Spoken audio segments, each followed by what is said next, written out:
Whenever you're ready, Gemma, thanks very much indeed. Thanks, Brian. It's wonderful to be with you all this evening. And I guess I just wanted to say I'm going to frame this from a little bit of an introduction to the CSW, a little bit of the context of the digital age that we're working in, and to share with you some of the agreed conclusions from the event. And hopefully you've been able to follow something that's happened over the last couple of months. So I'm going to read it to make sure I don't miss anything, but hopefully it stimulates some conversation for you.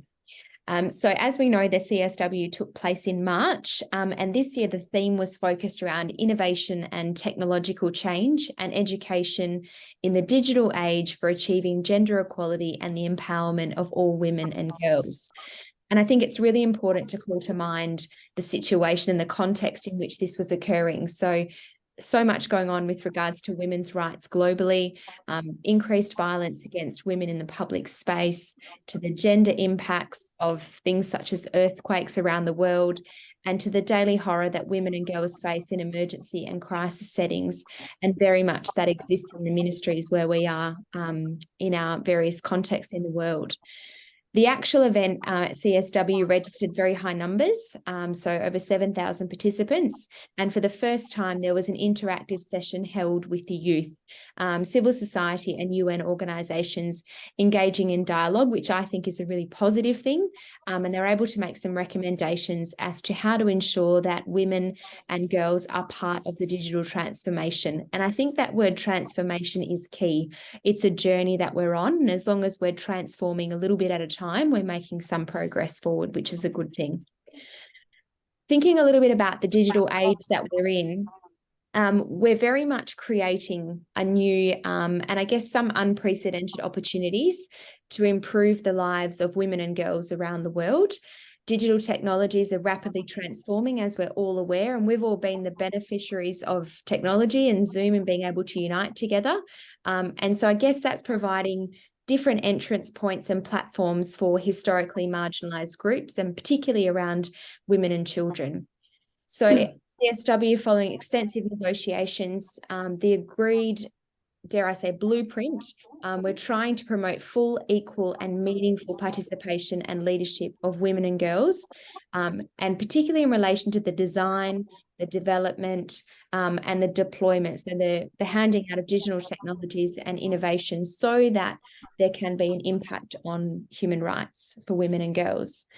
So some of the things that were reaffirmed at CSW were things like the recognition of the connection between online and offline gender-based violence, harassment and discrimination against women and girls, calls for prevention as well as a survivor-centred approach to victim and care support, calls for public and private sector interventions. So when we're trying to close what we call a digital gender divide, and also a specific reference to needs and rights of populations. So Indigenous women and girls, migrant women and girls with disabilities, widowed women and older women. So I think an awareness of some of those groups that are requiring some additional support in a digital age. And I guess thinking about all that occurred at CSW, some of the agreed, conclusions, there's a whole range of them. So I just wanted to share with you just a few of them. One of the things was prioritising digital equity and literacy, because literacy is obviously an important part that's going to close that gender digital divide. Fostering what they've termed as gender responsive digital and science technology education. So that's really important for women and children. Strengthening fairness, transparency and accountability in the digital age. So that's quite a high level statement, but I think that can have a flow-on effect to various aspects of our different technologies. And preventing and eliminating all forms of violence, including gender-based violence that occurs through or is amplified by the use of technologies. So I guess when I was thinking about some of these conclusions, I thought it can be really easy to think they're high-level statements and how is this going to impact me in my local context. But if you were to take one of those and think about the area in which you're ministering and the women and girls that you're working with, and how would something like prioritizing digital equity and having access to technologies improve the lives of women and children in your area, I think it helps make it relevant to the lives of women and children that you're working with as well. I think some of these things will take some time, but I think they're positive steps in the right direction. And I think too, one of the things is keeping an awareness of there's always benefits to technology, but there's also harms that can come from technology. So how do you balance the two and ensure that we're always protecting women and children, particularly as a group that needs additional support in our society? And just to finish, I wanted to share with you this particular quote from the UN Women Executive Director. And she kind of framed it in these words, which I think give us great hope for the future. And she said, "This year's agreed conclusions are game-changing and bring forward our vision of a more equal and connected world for women and girls in all their diversity. It is our job as we leave here today to translate them into a reality. The ultimate success of these agreed conclusions lies beyond their finalization today. It is in how we will collectively take them forward. They bring us a vision of a more equal world. Let us translate them into a reality for all women and girls." And I think thinking about our context as presentation people around the world, and particularly in regards to justice, I see that as a call to action to take up our lantern in our various parts of the world and do our part to support that idea of digital transformation in the digital age that we're living in, with women and girls particularly. Thanks, Brian. Thank you indeed. Thanks very much indeed, Gemma. You certainly captured quite a lot in what you had to explain with regards to the CSW. And there was quite a few people had a look in, and some were involved in side events, whatever. And maybe during the breakout group, we'll hear a little bit more what people had to take, or their take on it. Sandwiched in between the CSW and the Indigenous Forum was the Water Conference. 3 whole days in 50 years. That's what they've given water. That's how important water is in terms of the United Nations. And I've been asked to explain a little bit about water. That would be my first comment. This is the second conference that has water as its main theme in 50 years. So is it of importance? To a wealthy country, absolutely not. Definitely not. It's not on their agenda at all. There is no water is not on our agenda. The only reason water is on the agenda in Dublin is because the pipes are leaking. That's the only part. But we don't care about water scarcity or paucity in another country at all. There were 5 themes picked for the water conference. They were looking at water for health, for sustainable development, for climate resilience, for cooperation, and this thing called a water action debt. Words, words, more words, more words, more words. Realistically, all they were saying is, we are going to recommit to SDG. So that's like me saying, in 2015, I promised to achieve SDG 6, but halfway into the 2030 agenda in 2023, I will say something like, I will really, really, really try and achieve SDG 6. Because all they're doing is recommitting to a promise that they made in 2015. The conference wasn't long enough. The people who really wanted the conference are the people who are in trouble with regards to the water. By 2050, 6 billion, it is expected, will have suffered at some stage some form of water scarcity, some for a lot longer periods than others. And it may be because of natural disaster, it may be because of climate change. For lots of reasons, there might be a problem with water. At the moment, there are up to nearly 1 billion people who do not have safe water and sanitation at any particular time. And that lack of sanitation is actually a threat to our environment. So all of these are threats to the SDGs. The promise that 193 countries signed up to a while back, and they're only kind of achieving them by accident, really, some of them. Ireland are achieving well, but only by accident. So we can achieve SDG 4, 5, 6 because, well, we are wealthy and we can provide health and education and do things that other countries can't do. So we need to remember too that water has a huge role in forced migration, in conflict, and in climate change.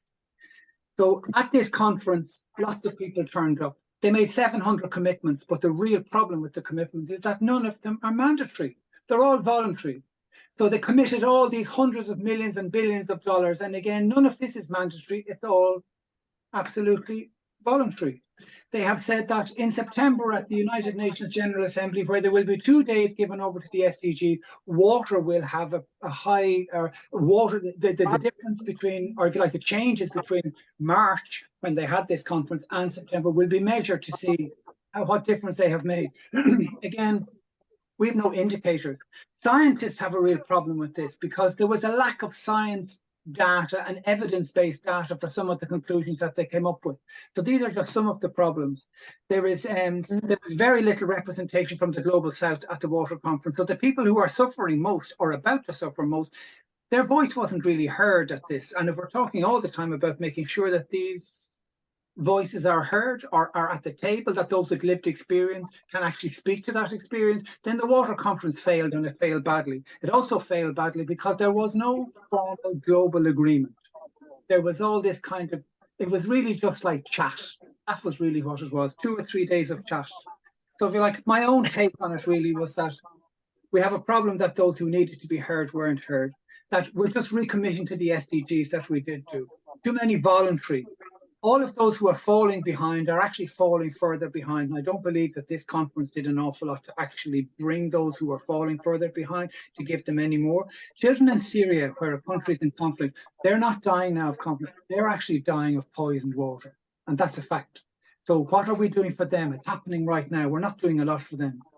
We need to treat water as a global common good.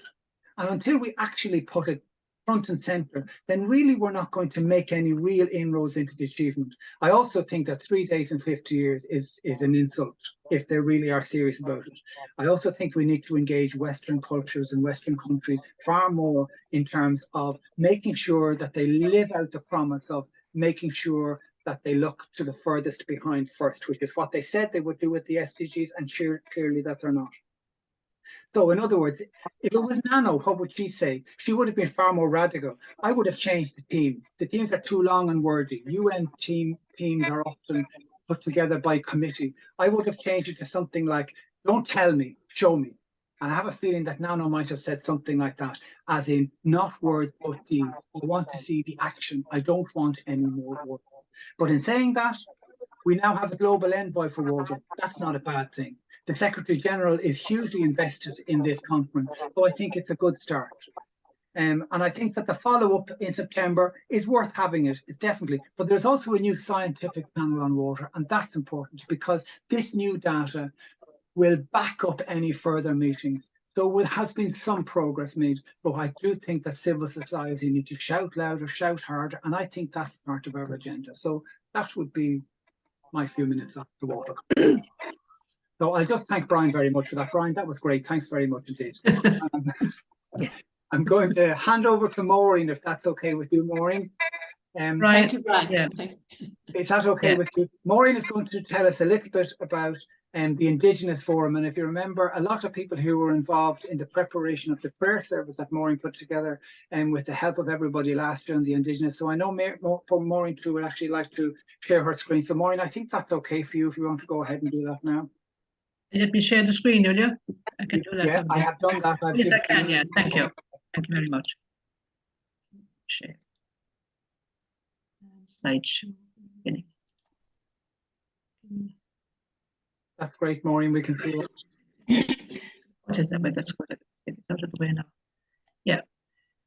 It was on the 17th to the 28th of April that that session was on, and the theme was Indigenous Peoples, Human Health, Planetary and Territorial Health and Climate Change, a rights-based approach. And at the opening session, the Secretary General made a statement: Indigenous people live on front lines of the climate emergency, but also hold most of the solutions to the climate crisis and are guardians of the world's biodiversity. And just to let you know that the first permanent forum was in 2002. So that's over 20 years of permanent forums going on for the Indigenous people. They travel from all over the world, numbers, and speak their truth to the place. And I'll just give you some takeaways that struck me from the few sessions I went to, parts of the sessions actually. Their binding commitments are needed from the United Nations, not mere recommendations. That's one thing that Brian was saying as well, because states don't comply with recommendations. And they're piling up at the United Nations since Permanent Forum was set up over 20 years ago. And another point was about the war crimes, that if the Russian human rights violations against Crimea and Tatars, they're forced into conscription, giving them a terrible choice, fight or flee, which is ethnic cleansing. And if we do not speak out, it would undermine the credibility of the permanent forum. That's what the point was made. The Holy See were there, and they were advocating for culturally sensitive healthcare, that governments must remove cultural, economic, linguistic, information barriers to ensure access to quality healthcare. And there was a strong call for colonizers to address the cultural genocide and intergenerational trauma caused by the boarding schools and other events as well. They said it's time to provide justice, truth, reconciliation, and there was loud applause for that in the room. The Indigenous peoples major group on the Sustainable Development Goals, the speaker actually was urging the Indigenous people and the country list for this year's VNR to submit their responses to their country reports for the high-level political forum in July, encouraging them to take that opportunity as well. The VNR process should ensure the full effective participation of Indigenous peoples, but provide safe spaces for them without reprisal, because many have experienced reprisals from having participated in VNRs and in the permanent forum. An integrated approach to implementing the SDGs was to ensure that the achievement of one goal does not result in the regression of other goals, as is happening at present. Now, CEDAW, the Commission on the Elimination of Discrimination Against Women, they had a general recommendation adopted in October 2022, and it was to provide guidance to states parties to this Convention on the Elimination of All Forms of Discrimination Against Women. And the states parties agreed to take all appropriate measures, including legislation, which is very important, so that Indigenous women can enjoy all their human rights and fundamental freedoms. The legislation would make it mandatory, not just voluntary. And it's a crucial step in the protection and promotion of the rights of Indigenous women and girls who continue to be subjected to discrimination and marginalization and violence. And environmental violence which they suffer, exposure to pesticides and toxins from mining activities, from physical and sexual violence, and women and children's health and the health of the land and of coming generations is being compromised. And they requested the forum to promptly endorse paragraph 60 of the CEDAW's number 39 recommendation to ensure the security of Indigenous environmental defenders. There were 3 draft decisions to the Economic and Social Council for formal adoption at the very end, to authorize a 3-day international expert group meeting on the theme of the Indigenous peoples in a greening economy. The set dates for permanent forum's 23rd session from 15th to 26th of April next year, and to set the provisional agenda for that meeting. And there were several recommendations on this year's priority theme, but I didn't see any of them yet anywhere. The future work of the forum includes a discussion on the 6 mandated areas of the permanent forum, which are economic and social development, culture, environment, education, health and human rights, with reference to the United Nations Declaration on the Rights of Indigenous Peoples, that's UNDRIP, and the Sustainable Development Agenda as well. Back again a minute there, not too far. That one is done actually, isn't it? Yeah. Yeah. Sorry. There's the UNDRIP and there's the goals, just that. The closing remarks from the chair, who was from Colombia. He declared it unacceptable that the forum continues to hear how Indigenous leaders, human rights defenders are threatened, harassed and killed for defending their home. And they're doing that for the last 20 years. He voiced his grief in hearing about Indigenous children in jails and detention centres, reminding member states of their obligations under the Convention on the Rights of the Child. And he said states have responsibility to protect permanent forum's participants from reprisals and ensure their safe return to their countries of origin. A lot of them face a lot of trouble when they get back. It's not acceptable to continue using the term Indigenous peoples and local communities together, because it leads to erroneous interpretations which undermine the very status of Indigenous peoples themselves. And a consistent approach is needed in upholding the UN Declaration on the Rights of Indigenous Peoples. He said there is still no comprehensive understanding of the rights of Indigenous peoples. Despite governments knowing about threats to their sovereignty, they continue to grant access to extractive businesses without Indigenous people's consent. And I'll just close that sharing now and just tell you about during the forum, the very first day of the forum, at the opening session, the President of Colombia addressed the group. And on the very last day of the forum, 28th of April, here in Ireland, an Irish company called Smurfit Kappa, which operates in Colombia, is one of the leading providers of paper-based packaging in the world. They were targeted by campaigners at their recent AGM, the same day that the forum was closing. Because Indigenous and peasant communities in Colombia are fighting a battle to recover ancestral territories that have been taken away from them by armed groups, and on which Smurfit Kappa company has been established for decades. And campaigners were highlighting that 64% of the 67,000 hectares of forest controlled by the company is made up of commercial pine and eucalyptus plantations, which are disrupting the functioning of ecosystems, causing severe harm to the region's soil and water and biodiversity. So while the Indigenous people are flocking to the United Nations for the last 20 years, all this is going on with very little redress. So that's what I'm talking about now, is how valuable is it for so many people to be going to the United Nations for so many years and very little happening to improve their situation. Okay, thank you.